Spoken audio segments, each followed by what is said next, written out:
As Americans, when we hear the word colony, we think of the British Empire and our fight for independence. But in some parts of America, the word colony has a very different meaning.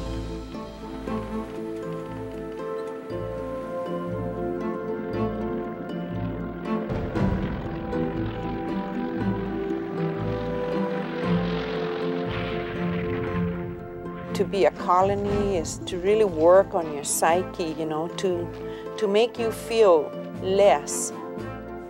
It's really demoralizing to use that term, but call it what it is. We were a colony then, and we are a colony today.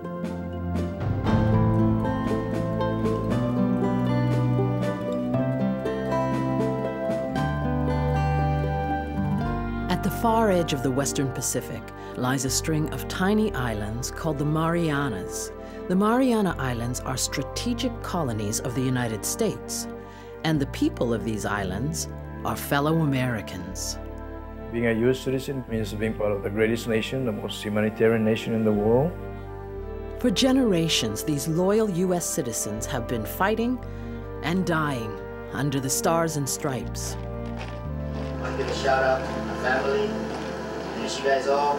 Wish I was there, but you know, when duty calls, you gotta do what you gotta do. I'm happy that I'm serving up here in Operation Iraqi Freedom. Love you guys. Daddy be home soon.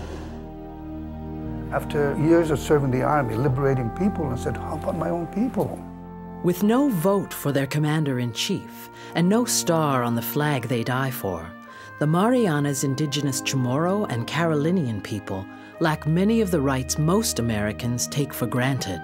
Of course, it's very clear in the United States Constitution that all men are created equal, and regardless of your color or your belief, what have you.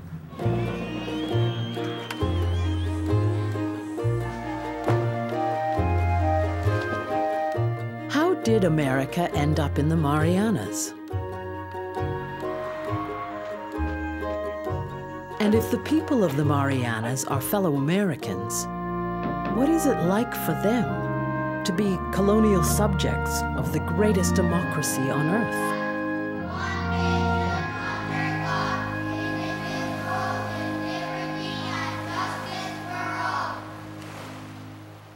6,000 miles from the coast of California, the Marianas Archipelago stretches 450 miles.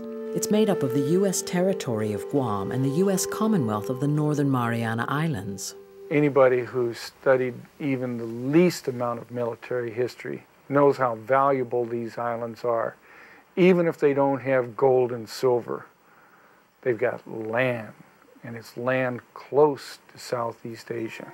Guam is the largest of the Mariana Islands, and today it's poised to become one of the largest U.S. military bases in the world. The Northern Marianas include the inhabited islands of Rota, Tinian, and Saipan. Out of the grime and blood of Saipan emerges America's greatest single victory in the Pacific, control of the Marianas. The United States invaded the Marianas in World War II, first capturing the northern island of Saipan. Saipan had been a prosperous Japanese sugar colony before the war, but today, people mostly remember it as one of the bloodiest battle sites in the Pacific.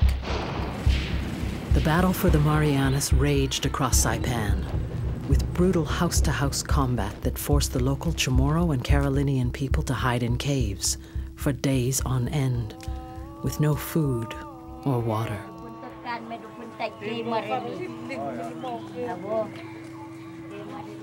Here we are, 60 years later, to dedicate this memorial in honor of the more than 900 of our own people who have died. Herman Azuzu Torres, Herman R. Torres, Joaquin Torres, Antonio José Somas Regis Sablan,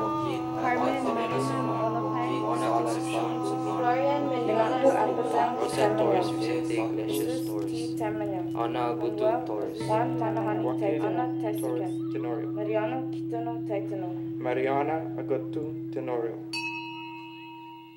My sister was 2 years old when she died during the war. This one.